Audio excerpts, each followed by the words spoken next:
Hey guys, welcome to episode 42 of the Motor Marvel podcast. Yeah, so some pretty cool things to talk about today, so I'm excited to get into a few. Yeah, there's things that I kind of predicted, guys, that would actually happen. You predicted things? Oh, well, there's certain things I did predict that would come, and they have. Yeah, and they've come to fruition. Yeah, so other than that, big thanks to our sponsors, Hard Hat Watches and Only Cars. Yep. Other than that, let's get on to the podcast. Yeah, let's do it. All right, so what do we got up first, Sal? This is pretty cool. I think we have been talking about it, thinking about it, kind of aware of something. So we've all been aware of a LFA successor. Yeah. This is codenamed, I think people have just given it this, that people have been calling it the LFR, because it is a mixture of an LFA and an LC500. And to be fair, I think it's absolutely drop dead gorgeous. I would own the shit out of one of those. Yeah, I'd definitely own the shit out of one of these. 100%. It's such a, like... It's a very nice looking car, but Lexus I feel like has always had a pretty good design language. Like the LC500 is a good looking car. I've always thought, they're not always maybe your taste, like, well, I wouldn't always say for me they've always been like, oh, I've got to have one. Yeah. But they've always been, I feel like, very nicely designed. They're always elegant, they always look 100%. good, they're always nice styling, they're always nice finishes and fixtures. Yeah, I've always been a fan. I think the more the years go on, Lexus has just gotten better and better and better with their design. I would agree. And this is just, it's proofs in the pudding. Yeah, look at that. Obviously, I'm going to put photos for you guys so you guys can all see this, but we're just going to look at it on the computer here. Flick through. I think, Sal, they're also talking about this being their base for some new GT3 development cars. Oh, wow. So that's pretty exciting. I love the fact that the exhaust, look what the exhaust is. Just under the... But look, it's cool. So that brings me on to one really tiny, minute problem. If the exhaust is there and the wing's there, aren't you going to burn the shit out of the wing? I'm just saying. Yeah. So I don't know how that works. Maybe it's just like an illusion. Yeah, no, it is under the wing. Yeah, it is. I thought it wasn't. I see that as a problem. Unless the wing's some sort of not burning material, doesn't heat up. Like, I don't know. But look, nonetheless, I don't care. It looks freaking awesome. Insane. Yeah, so hat off to Lexus on that because that actually looks sick. Yeah. Do you think, what do you reckon, is it going to be supercar? It'll be a supercar. So it's going to be priced quite. It's going to be a pricey boy. Now, the thing is, right, the biggest thing is, like we've said it, I still don't think it will outshine an LFA. I don't think it will. I think it's just hard to because it's such an iconic car. Well, you can't beat an LFA. The way it sounded was just... Yeah. Super unique. It was emotional. What other car sounds like that? Ferrari? I still think the LFA is better. Oh, no. No, that's where you're wrong. No. The LFA does sound beautiful, don't get me wrong, but nothing sounds like a V12 Ferrari. Okay? There's not much, though. There's not much. It's pretty unique. To be fair, you're right. To be fair, there is not much that sounds better than an LFA. There isn't. When you hear the LFA, but see, the thing is about the LFA's noise, it's a signature note. Nothing sounds like it. That's what I'm saying. It's very unique. Oh, no, there's one car. There is one car. What? V10 BMW M5. They do sound absolutely incredible with an exhaust on them. They do sound similar. They sound like a Formula 1 car. They do. So, yes, there is one car, and it's that. Yeah. But it's very unreliable. Yeah, and it doesn't look as good as an LFA. No, it doesn't look nearly as good as an LFA. But it's half the price. Well, no, probably a lot less. A lot less. Sorry, a lot less. Probably like 10 times less. No, more. Yeah, so LFAs are ridiculously expensive right now. And that brings me on to the fact that when the LFA first came out, no one wanted one. Yeah, we mentioned that in one of our other podcasts, and it was true. I remember years ago when it came out, everyone was like, I don't want to buy a Lexus. I don't want to spend like $500,000 on a Lexus. What am I buying this for? I think that was $300,000 or $400,000. Yeah, and then it really started to get a bit of a cult following, where everyone was a bit like, oh, actually, this is pretty cool. Could you imagine being the guy who bought one? It was like, nah, I'm just going to buy one. Yeah. And now it goes, I made money on a car. Yeah, a lot of money. I made a lot of money on a car because it's ridiculously priced right now. Very and for good reason, to be fair. Oh, look, I remember, back in the day, my brother used to do some open days up at his workshop up in Queensland for techno. And I remember one of them when it was there, when the LFA was released. And someone had one and brought one in. And I was just like, oh, this thing was insane. But a lot of people, would have said, oh, I don't know about this. I don't know about that. And maybe. And I was like, oh, this thing's sick. I want one.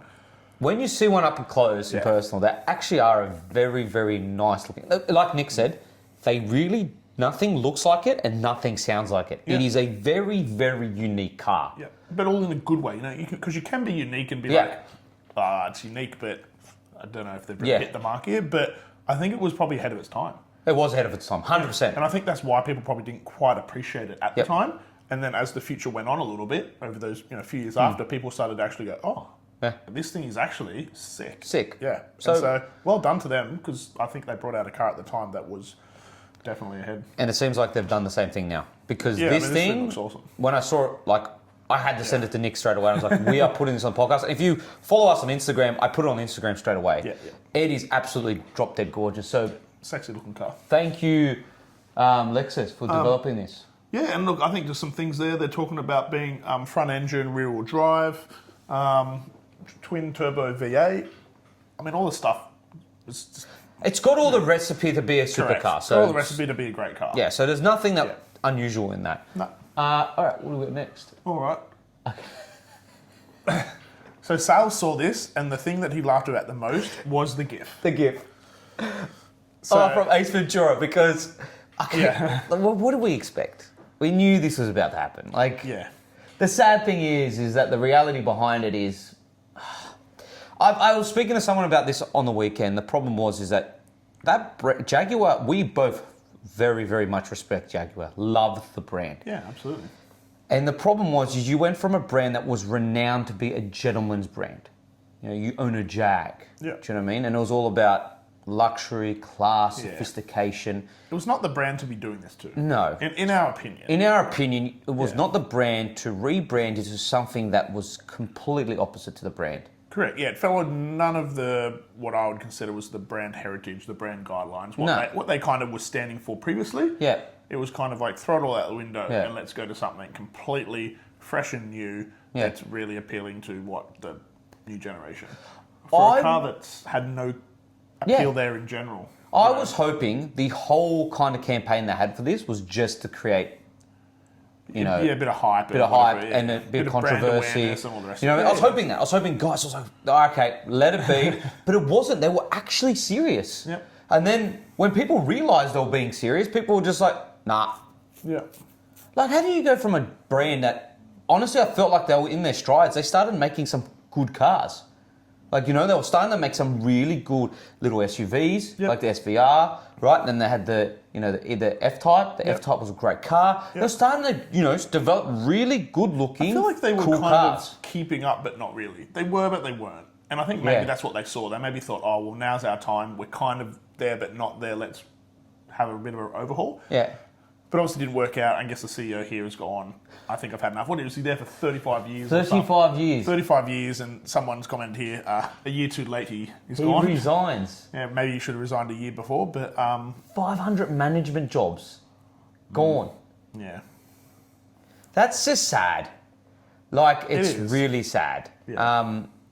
Another thing to mention, actually, and I did not put this on our podcast, but I do want to mention now since I'm mentioning this. And I did send this to you. I think I put it on the Instagram. If you're part of our Instagram and you watch it, I put it yesterday.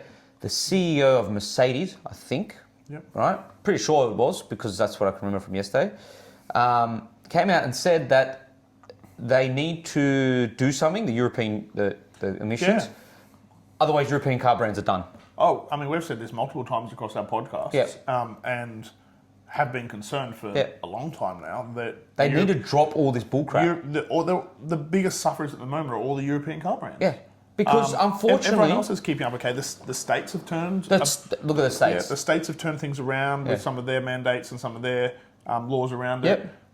China has just been pumping away with China doesn't care. China just builds. I was going to say they're just building what they want to do, and they're being successful. Yep. The Korean cars and whatnot are still Korean are killing it. All the rest of the Japanese even still are doing all right. The Japanese, the good thing about the Japanese, which I do like and which I've started to realise is when times do get tough for them, they kind of band together. Yeah, and they knuckle down as well. They start to go, hey, do you want to work together? You want to do this? You want to do that? And then they just team up and then they make it work. And I think they will get through. Yeah. I think all of those will get through. 100%. For me, the problem is the European brands. Are being hit really hard. And hard. And I think we're going to see maybe a few of them fall off. Yeah, like Jaguar. They kind of did it to themselves, but yeah, they did it I think to some of the themselves. other ones are going to just be struggling in the short term. I think to make profits and turn things around. I think Mercedes, out of the German big three, is the one that's got hit the most.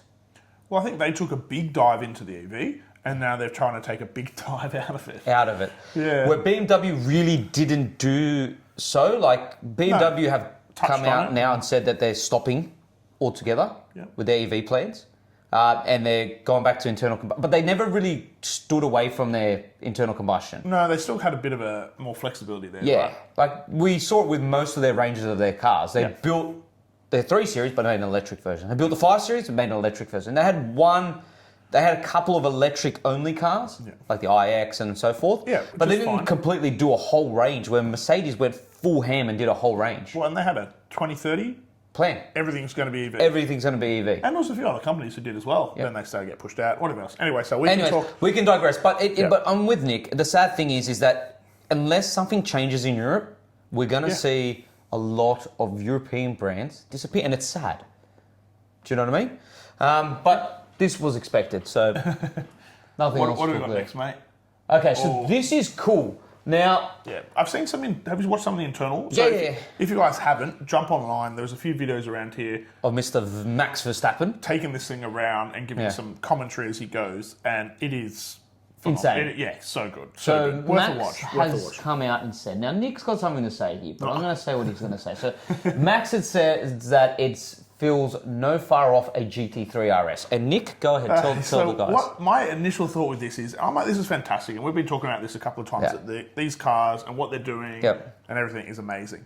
But for me, it is not far off a GT3 RS.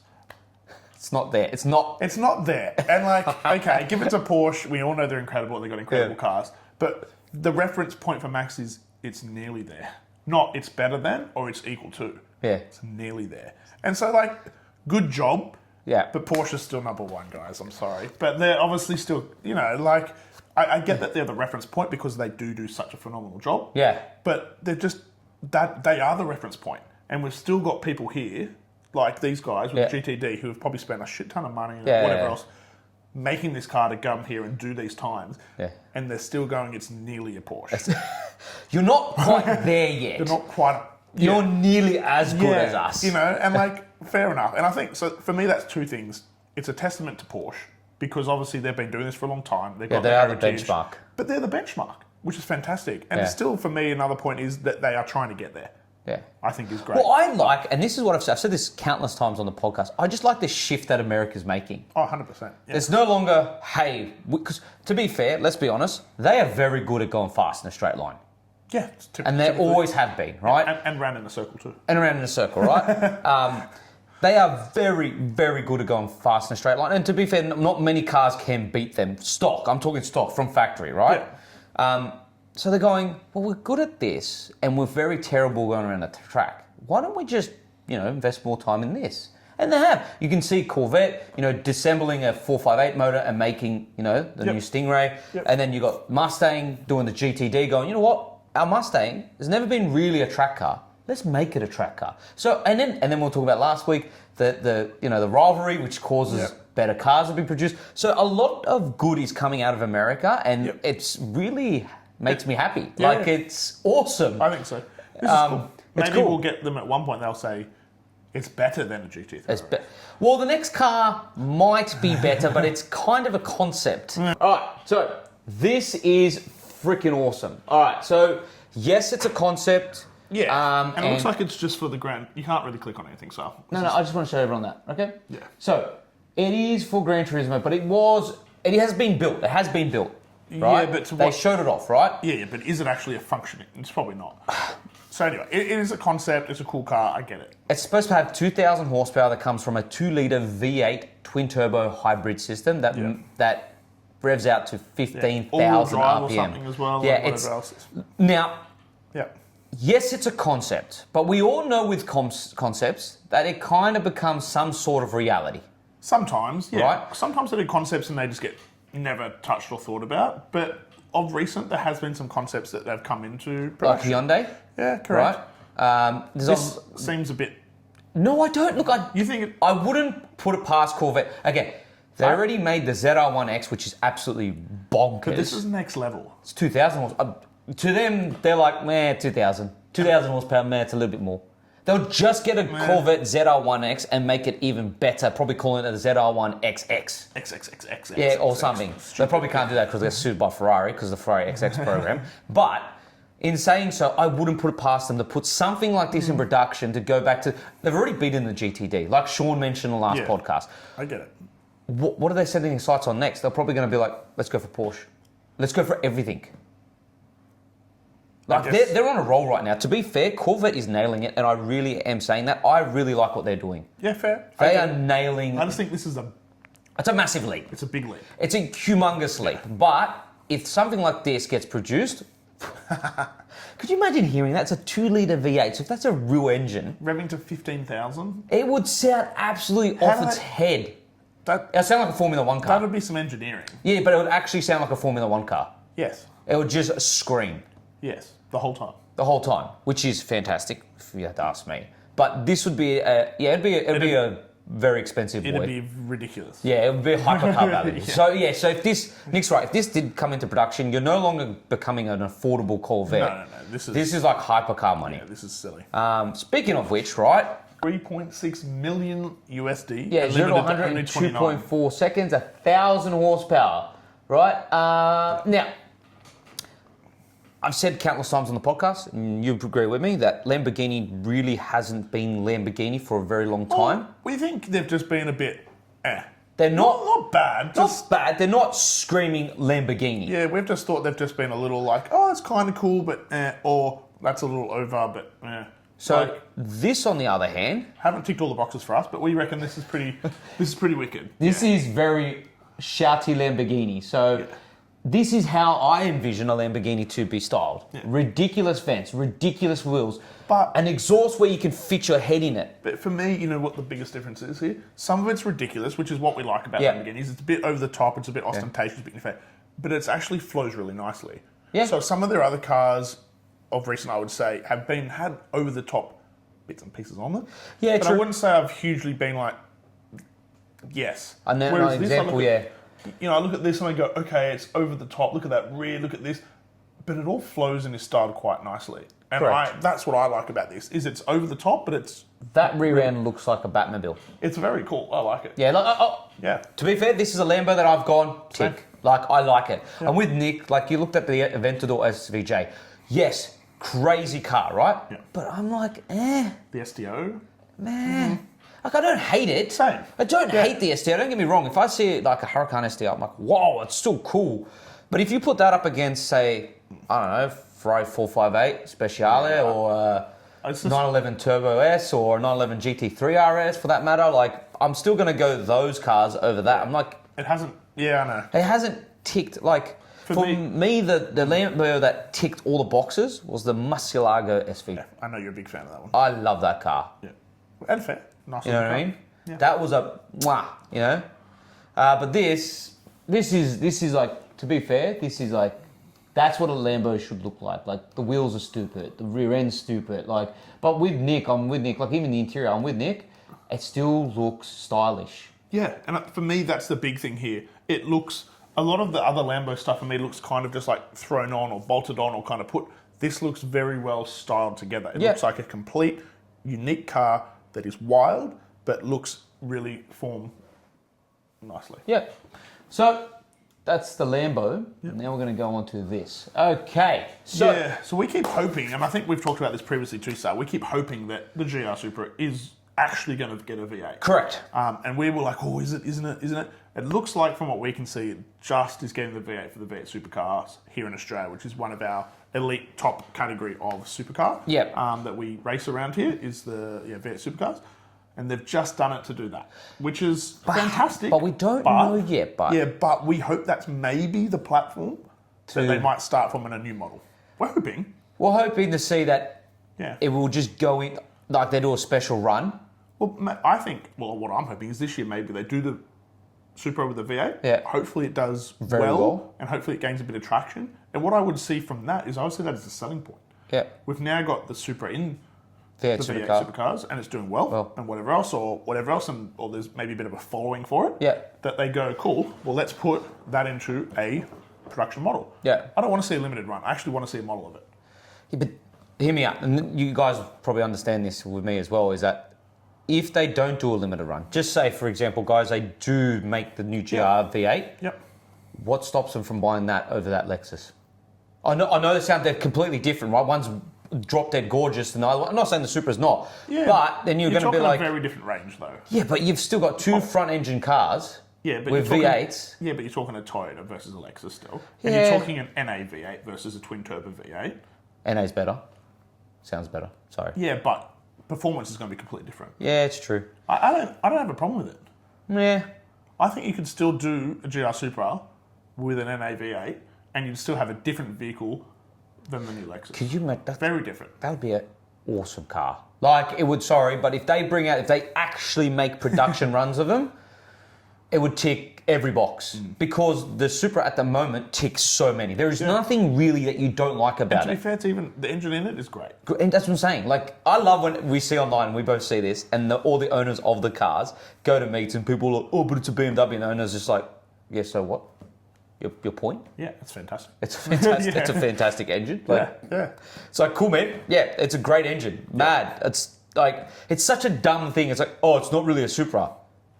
Yeah. But it's not bad. It's got a phenomenal BMW engine in it. Yeah. That's probably honestly, that's probably one of the best straight six turbos to exist. Yep. Right? So now, like, I don't get that. So with having a V8 in the mix, but... I just think it's a different offering. It'd be cool because it'd be like a Japanese muscle.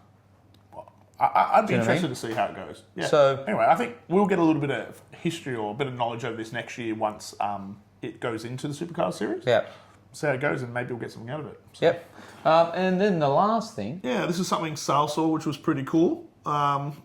Which he loves these sort of things, right? I love these builds. These unique builds. I had to mention this. So I'm going to start doing this on the podcast more often, is that at the end, I'm going to finish off with a unique build. And this is a build of a 1971 Aston Martin DBS, which is absolutely drop-dead gorgeous. Yeah. Like, I think it's very cool. So it's got a 5-litre Coyote motor in it with a Harriet blower that makes over 1,000 horsepower with 6 only speed 1,000 horsepower, that's all.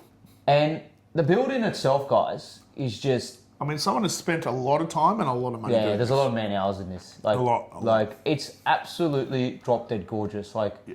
Look at that interior. Look at all the detailing. So the whole shell's carbon, of course. The HRE wheels. Yeah. Nick had HREs on his RS. I've had a bunch of HREs, mate. On his 3 RS. Wheels. Great wheels. I just really do love when people do this. Like, when they just go out and they build something from imagination. Yeah, well, they've obviously got to the point where they've gone, oh, wouldn't this with this, and if I pull all this together and do that, that would be sick. Yep. And then they've done it. Yep. And someone's taken that time and effort to do that and spent that money, and it's a very unique one. Like, that's a one-off. That's a one. Yeah, like, this is going to be like things like this. I really do appreciate. So I love seeing when people build cars like this. But what happens? This spawns things to happen, right? So originally with, for example, Singer. Yep. Right. They're massive now. They're making heaps of cars. Yeah. But they were like this when they first started. Yeah. They just built a Porsche, and then people were like, "Oh my god, I like that. I want one." So then they started building more. Yep. And then more. Yep. And then now they've got a full production. Yep. Do you know what I mean? Like, so. Yeah, so it can bring things like that together. Yeah, and that's what I do like about this. The only crap thing about it is that the pricing is absolutely astronomical. Typically. And to get your hands on one is... Yeah, because they are what they are, right? Yeah. They're unique, they're custom built, all the rest of it.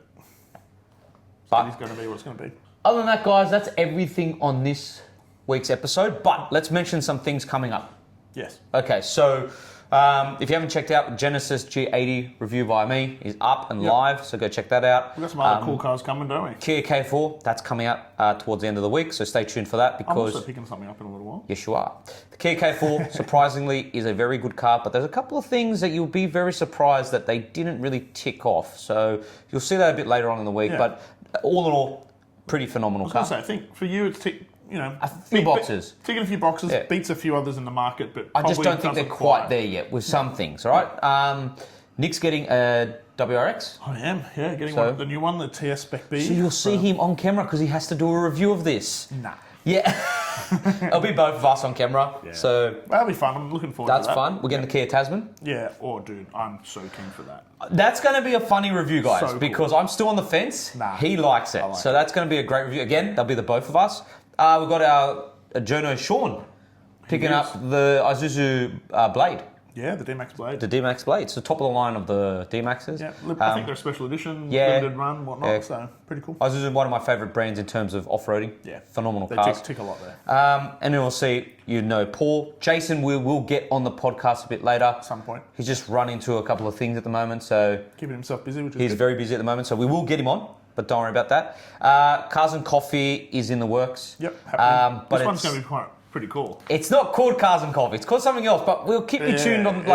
Stay tuned because there'll be stuff coming out. Slight difference to it. Slight difference. It was an idea that I came up with, and trust me, it's pretty cool. So that's coming up. What else do we have? Skid pan. Still in the works. Still in the works. Oh man, this one is That's going to be cool. We've been talking it for like 6 months. Yes. And it's still in the works. Yeah. But we'll get there.